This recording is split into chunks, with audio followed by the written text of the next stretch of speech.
父亲只是想出门上班，却遭到家人的极力阻止，只因外面出现无数的人头气球。为了防止被人头气球的绳索套住，他出门后用胳膊挡住脖子，以为这样就能阻止悲剧的发生，却没想到还是被自己的人头气球吊死在空中。他的家人也只能躲在房间里无能为力。由于家里的食物已经所剩无几，再这样下去迟早会被饿死，所以弟弟决定冒险出门寻找食物。他出门前拿走一把雨伞，当自己的人头气球出现后，立即将雨伞扔出插入气球的绳索上。眼看计划已经成功，快速向附近超市狂奔。可3天过去，弟弟依旧杳无音讯。母亲在亲人离世的痛苦和饥饿中走出房门，最后同样被人头气球用绳索带向空中，只剩下女儿还在家里不知所措。作为一名发了229条视频却只有2.2万粉丝的电影解说博主，今天将为大家带来伊藤润二的代表作《人头气球》。故事要从1个月前说起。日本当红明星藤野辉美被发现吊死在公寓外墙。根据警方的勘查，辉美是自己将绳索绑在电线上，最后将整个身子悬挂在外墙死亡。她青春靓丽的形象是无数人的精神支柱。辉美的突然离世导致粉丝们信仰崩塌，集体来到葬礼仪式前陪伴。而最无法接受现实的就是闺蜜和子。明明前几天两人还有说有笑，根本看不出有自杀的征兆。正当4人在讨论辉美自杀的原因时，意外注意到辉美的男友白石被粉丝围堵。他们把辉美的自杀原因归咎在白石身上，认为他就是带给偶像烦恼的源头，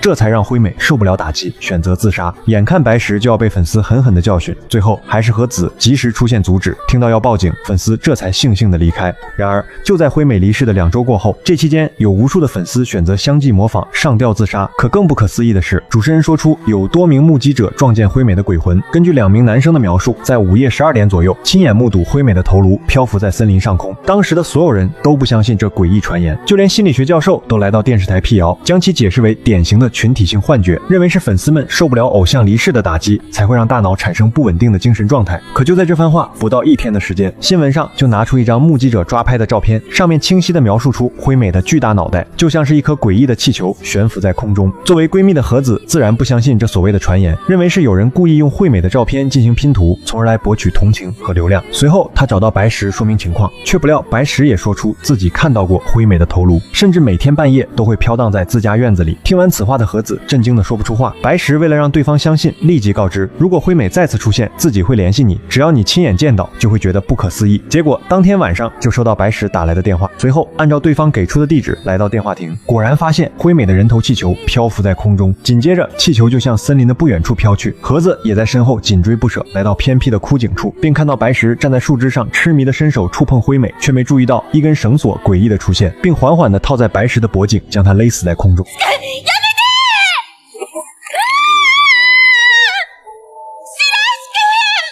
当盒子再次看过去时，森林的深处一颗巨大的白石气球漂浮出来，甚至还和辉美来了一段羞羞的亲亲。第二天，盒子就将昨晚的事件告知其余3人，可他们压根不相信，认为他出现了幻觉。也就在他们谈话期间，忽然注意到天空有4个不明物体直扑而来，随着距离不断的拉近，他们惊恐地发现是4个巨大的气球，而且上面还出现自己的脸庞。还没等有所反应，气球就抛下几个绳套，企图套住他们的脖子。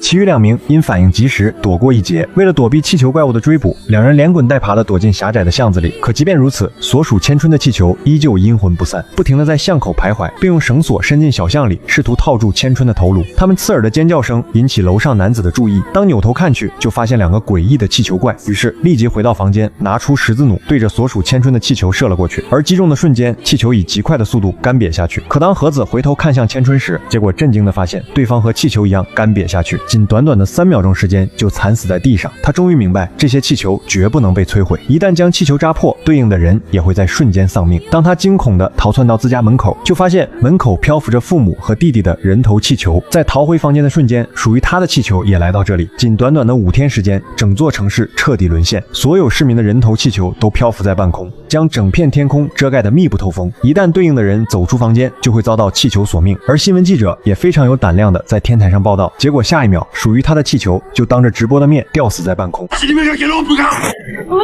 随后只能在市里发出紧急通告，让所有民众待在家里，不要外出，更不能尝试烧毁或攻击气球。而这里就是刚才开头的一幕，父亲不顾劝阻的执意出门上班，最后被气球用绳索带走。而弟弟为寻找食物，妄想用雨伞破局，最终不知去向何处。母亲在绝望和饥饿的折磨下主动走出家门，现如今只剩下盒子独自在房间里。尽管这样，窗外的气球模仿他的声音，试图骗取取对方信任，打开窗户。可这点伎俩怎可能骗过和子本人？却没想到窗外突然传来弟弟的声音，他大喊着：“姐姐，快点打开窗户！自己已经带着食物安全回来了。”趁着气球怪还没飞过来，赶紧打开窗户。就这样，和子担心弟弟的安危，主动打开窗户，结果就对上弟弟被吊死的惨状。原来这一切都是气球怪设下的陷阱。随着属于他的气球来到窗边，结局可想而知。而故事到这里也就此结束。